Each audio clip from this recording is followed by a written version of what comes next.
All right, what's good, y'all? Welcome to 2025. We are very excited for another amazing year in footy, football, calcio, football, whatever you want to call it, soccer. Doesn't matter to me. But yeah, one thing that's been going around social media right now is for whatever industry, creative thing that you're into, within culture, what are your ins for 2025 and what are your outs? So what are things that you want to see within the year? Yeah. And then what are things you want out that have been there previously? I know you've got a list and I'll let you highlight a couple of those. Yeah. No, the first thing that I thought of was Cinderella Stories. Okay. Definitely in for 2025. Okay. We got Atalanta, which continuing their Cinderella story from last season. Yep. After winning the Europa League. They're top 3 in Serie A right now. Mm-hmm. They are doing amazingly well. I think they're top 5, top 6 in UCL right now. Yep. Some people are projecting them as their dark horse to make a deep run into the Champions League final. We got the EPL, Nottingham Forest, second place. Bro, what a 6 story. wins in a row. Straight, man. We just have like a lot of opportunities in different leagues. I mean, not necessarily La Liga. It's looking like the top 3 teams. It's a good title race, though, at least. Yeah, no one's running away with it, which is good. Atletico Madrid, you can argue if they were to win it this season, would be a bit of a Cinderella story in terms of like even just the betting odds of that happening. That's pretty the odds big. of it happening. Yeah. A lot of transfers coming in this season. Nobody expecting this to really be their year. Yep. Serie A, we got I already said Atalanta, but also like Fiorentina. Yep. Up there in the top 5, 6. Napoli, who had a crash out season a bit. They're going season, crazy now with doing Conte. well. Yep. So it's like I think it's gonna be the year of the underdogs, the year of the Cinderella stories. Yep. And I'm excited for that to see. Fire. Even the Club World Cup happening this summer, I'm sure there's going to be some teams. I think the winner is not going to be City, Madrid, Paris. Exactly. Because especially if they don't bring their full squad. Yeah. I'm looking at Al Ahly from Egypt, one of the teams coming from South America, like Boca Juniors and River Plate, I think are there. I think someone like that's going to win it. Because I just don't expect the European. They don't have time to send their best players, bro. There's no way. Yeah. So I think that's might be cooked. I think that's a good Cinderella shout. It might be cooked. Another in for 2025, I would say, is sponsorless kits. Chelsea, bro, that shit clean. You see the design more, it's nice. Yeah, bro. Yeah. And I feel like I've been waiting to see them like when they're gonna fill in the sponsor. I just don't know if they are. And it just hasn't happened. But it looks good. And like I feel like there's a couple of like classic football jerseys that didn't have sponsors over the years. I feel like Inter had one at one point. And folks seem to like it. So and it's low-key a flex because it's like they probably could have got a sponsor. Yeah. Like, they could have gotten somebody but like they're like, yeah. Like, we don't need the bread. Yeah, right. We're rich. Clearly, they got all the money in the world, bro. Like, we're good. Yeah. What about you? Do you have any ins? Yeah, some ins. One I have is the eye test. I want to bring the eye test back to football. Yeah. Because stats, which I do think inform a lot of opinions and like a lot of legitimate things within sports, it's gone a little too far where we're only going off of how many goals, how many assists, and now they're kind of using this expected goal thing, which I think is like, that's a very coulda, woulda, shoulda type of stat. Yeah. But like, what is just the eye test of some of these players? What is just the eye test of when this winger has the ball, what is he able to do to impact the game? Whether it's dragging his defenders, and Vinny's a great example of this. How often is he just beating his defenders? Is he able to cut inside and make a difference? Can he cross it from all angles? Can he make a difference from the inside? Is he switch? Like just the eye test of on the ball, what is the footballing ability of this player? Yeah. Midfielders, the little things that they're able to do constantly under pressure when they're getting pressed to never seem like they're being rushed. Because there's no stat on that. Yeah. There's no stat on not making a mistake. You know what I mean? Other than pass completed percentage. Yeah. And then sometimes we got the key passes versus through, but I'm like, just use that eye test as something, and my other in is also just like enjoying football. I feel like there's so much hater energy. Yeah. And I guess the out is the over comparison of things. Like just enjoy football, bro. Yeah. Give you an example. Today, Lamine Yamal scored against Bilbao in the Super Cup. He's got a little bit of a Neymar trim. He's a winger. You know what I'm saying? He did like the Neymar Selly. Now they're already doing the comparison. It's like, bro, they don't even play that similarly at all. What Neymar was as a dribbling wizard is nothing like Lamine Yamal as this super calming presence on the right wing, who's more of an assist guy than a pure goal scorer, but just scored, and obviously still can dribble past people. Like, they're very different players. Yeah, the hair, like, just enjoy it, bro. Yeah. Don't compare it, and don't put so much pressure on some of these young players too. Yeah. Like, bro, Lamine at the end of the day is still a 17-year-old teenager. A child. This level of pressure is not necessary. Yeah. So my ends, or a couple of my ends at least, eye test and enjoy football, which I think go together too. Because if you just enjoy or just like something based off of statistics, that's not the true enjoyment of the entertainment that is the sport. That's a fact. Know what I'm saying? So, and going off that last end of just enjoying the game, I think another of my ends for 2025 is the diversification of players and talent in the football world going to different countries. Oh yeah, I think we saw a lot of that in 2024. Exactly. Depay's a good example. Yeah, and I need that to be all the way in. So obviously we saw Depay going to Corinthians. Yep. Over the last couple of years, we had Ronaldo going to Saudi. We had all these players going to Saudi. We got Messi coming to MLS. Yeah. We got Marco Reus coming to LAFC. Yep. There's rumors of now a lot of other players, I won't name them, who might be coming to MLS this upcoming season. And so, just like just talented players choosing to not only stay in England and Spain and Italy and actually taking their talents to other countries, so that we can see just more diversification of the sport and like give fans the opportunity to tap into different cultures from all over the world that aren't just those, those top 3, top 4 that we're used to seeing. I agree. Yeah. And now we have a lot of other players like in the Prem who are kind of crashing out.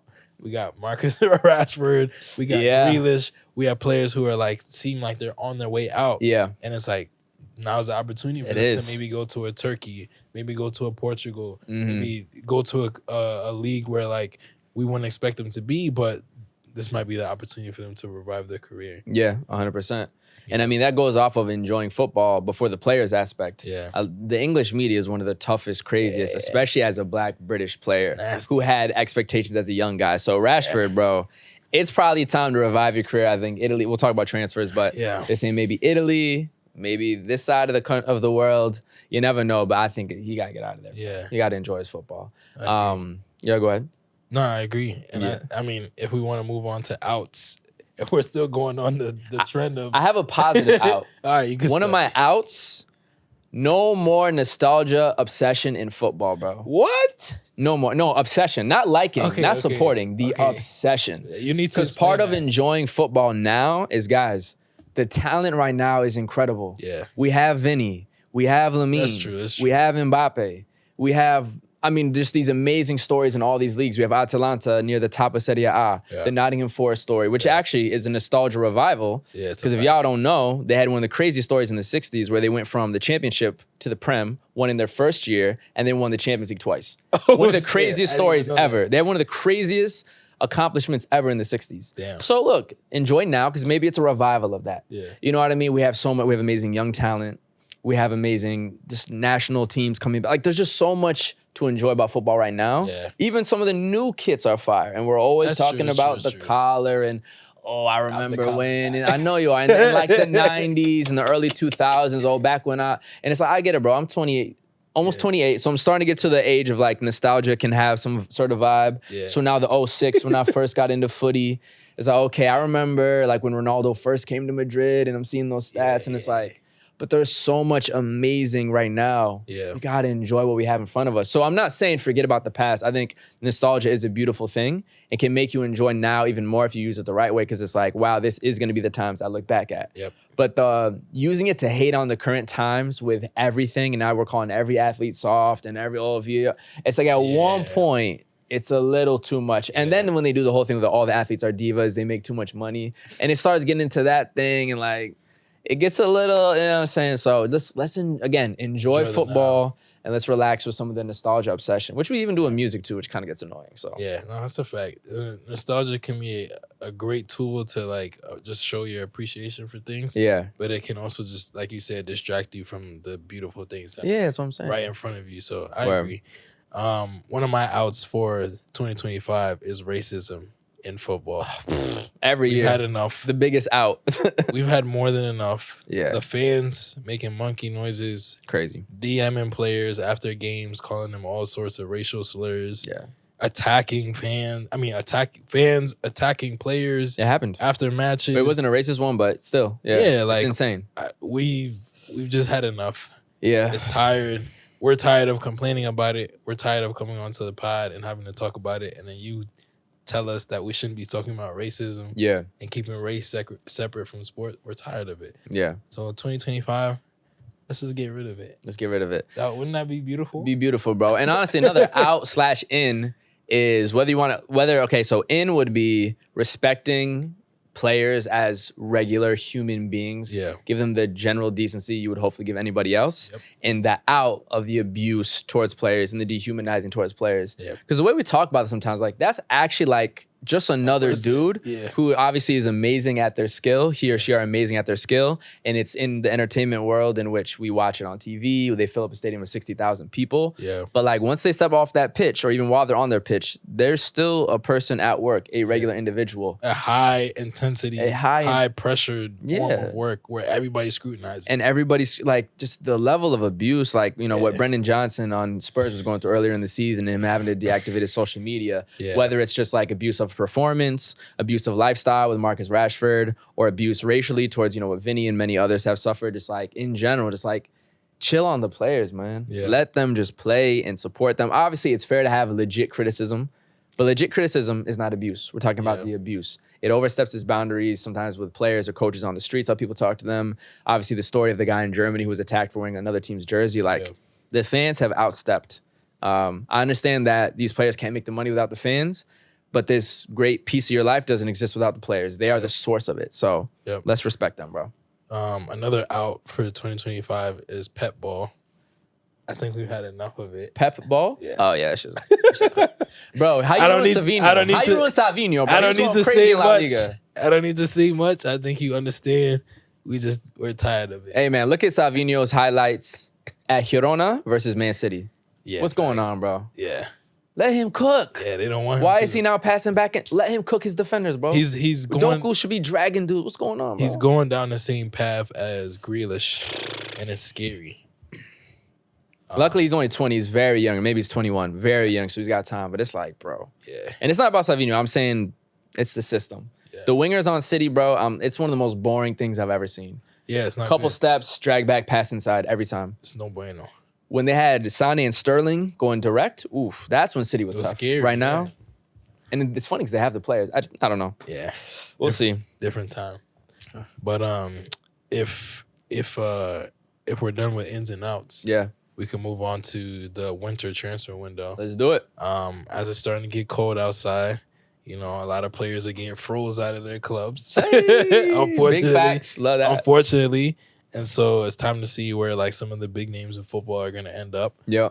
We have Rashford looking to make a move. He got to go. Gyökeres looking to make a move. Grealish, possibly Anthony Robinson, a number of players. And so what are some transfers that like you would like to see this upcoming transfer window that you're expecting?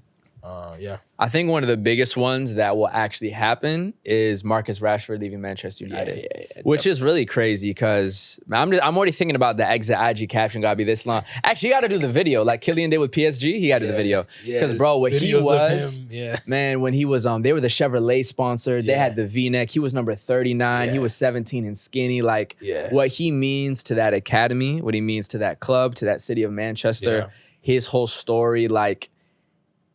It's just massive for him to like because he seemed like he might be one of those one club forever type of players.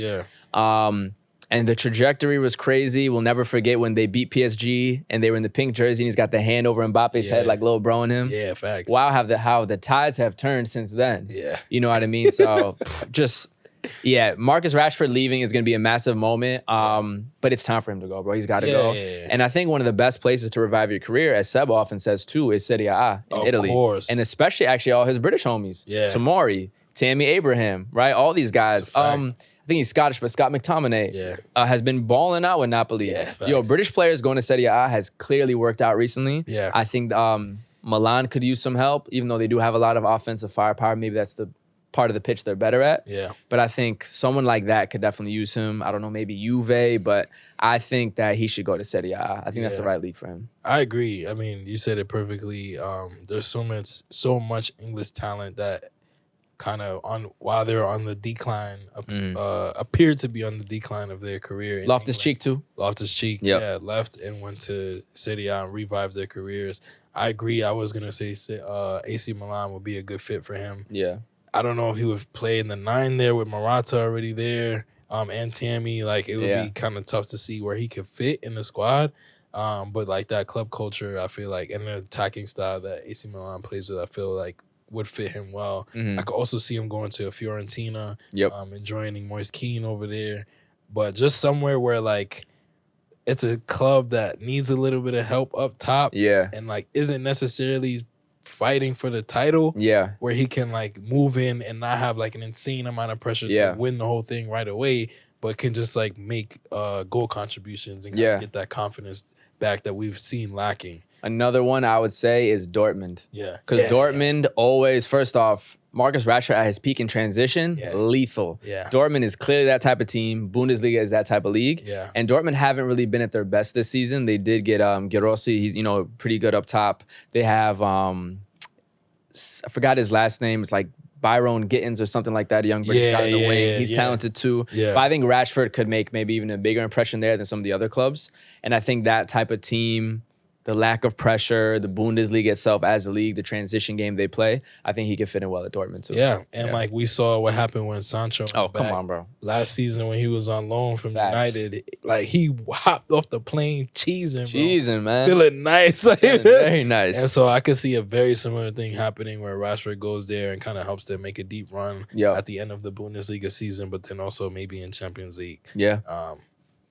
So 100%. Yeah. Another guy potentially moving is Victor Osimhen. Because he was supposed to have made it to Chelsea in this summer, and he didn't. So he's been at Galatasaray. And now he's been doing pretty well. And he's been doing pretty well. But the question is like, what's next?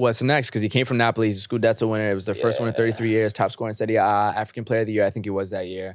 Like, what's next for him? Because Turkish league is a good league, but we know he can be in the best league in the world. On some of the best teams in the world when he's at his best. So do you move in January? Do you wait for the summer? Interesting. Chelsea is open again now. Obviously, Nick Jackson's had a pretty good season. Y'all are starting to falter a little bit, though. You also don't want to panic. Because you have had a good season. We can't panic by You know what I mean? We can't panic. We can't afford to. You don't want to panic because it's been a smooth year for Chelsea so far. Arsenal really need a 9. And the offensive threat has completely changed with Saka out for long term. Hopefully he's back soon. But it's going to be a while. So he's got some options, I think, probably in England is what I would think. Shoot. I don't know, bro. But it's a big winter transfer. It feels more like a summer transfer. That's a big move in January, bro. Low key, I feel like he should stay, bro. I feel like he should stay in Turkey, finish the season, like try to get his stats up, get his confidence up, see where they land at the end of the season, and then try to make a big move over the summer when some of the teams in England specifically are like reevaluating what they want the next season to look like. Another person that I mentioned earlier was Anthony Robinson. At Fulham. He's balling out. Lately he's been linked to Liverpool actually, and I've always said that Anthony Robinson is my favorite U.S. men's national team player. Oh, he's up there for sure. The way he plays is like he's solid in the back, but then going forward, he's mad exciting. He reminds me of Reece James. I know a lot of people peak Reece James. A lot of people won't like that comparison, but like the service that he provides is insane, and he's just hella skillful. He's one of the top assisters in the Prem right now, and I feel like because of that, he would slide into the Liverpool system. The way they play with their fullbacks. Like perfectly. 100%. Or wingbacks, I should say. Yeah. And then speaking of Liverpool wingbacks, Trent, Agent Jude. My boy Jude always be cooking, bro. He's trying to get Trent over to Madrid. A very natural fit, I think, with with Dani Carvajal tearing his ACL, being 34, I think he is, and the career he's had. Regardless of the ACL injury, it was time. And Madrid always, and this is what Madrid is good at, they know when to replace the legends. When they moved on from Casemiro, I was so confused. Clearly, it was the 100% right thing to do. They always know when to move on. I think the injury to Carvajal expedites that. Trent, and it could be a free transfer this summer, or they pay a small amount in the winter transfer window. Completely fits a right back. The service he can provide, the offensive threat going forward, I mean, he would be a perfect fit. I think it will 100% happen. I think the question is, does he go now, or does he go in the summer. Yeah. If I'm Trent, and I'm a Madrid fan, but if I'm Trent and the way Liverpool's playing right now, even with a couple, they lost today, they drew with United, crazy game. Yeah. And he did not play well. Yeah. And Roy Keane was like, what, Real Madrid? He should be going to Tournament Rovers. I was like, yo. He's sabotaging. Chill out on that, bro. Chill out on that. Yeah. I think you wait for the summer, though. Yeah. I think because you're probably going to win the Prem. You know what I mean? As a Liverpool but go to Madrid, though. Go to Madrid. Yeah. As a Liverpool boy, I feel like he got to finish it out. Like, they could win the Champions League. They could win the Premier League. They could win the Carabao Cup. They could win a lot of things this season. So potential trouble. I think you got to stay. Yeah. And his caption when he leaves, just like Rashford, same thing. Because what he means to Liverpool, maybe even more than Rashford to Man United. Documented everything. Word. But nah, Madrid's getting greedy because now left side, they're trying to get Alphonso Davies. It's disgusting. Shout out Jude, though, man. It's kind of related, but an aside, I was thinking the other day about the products of Chelsea's academy system. Okay. I feel like low key, like obviously we talk about Ajax a lot. Like, Barca, La Masia. Yeah, Barca, even Real Madrid. But like people don't talk enough about Cobham and like the Chelsea academy system. It's nice, bro. Read them off. I was looking up the Chelsea academy players, where they are in the world right now. We got Tammy Abraham at Milan, Ola Aina at Nottingham Forest going crazy. Michael Elise at Bayern. I feel like a lot of people don't know that. I didn't know that. Played for the academy system when he was younger at Chelsea. Tariq Lamptey at Brighton. Baller. Reece James, obviously. Callum Hudson-Odoi also going crazy at Nottingham Forest. Yep. Mark Gahey at Crystal Palace. Bukayo Tomori at Milan. Amari Hutchinson, the little Jamaican boy. Yeah, he be balling. Scoring some bangers this season. Yep. Loftus-Cheek at Milan. Conor Gallagher, who made that move to Atletico. Ian Matson at Villa, the Dutchman. Nathan Ake, who's at City now.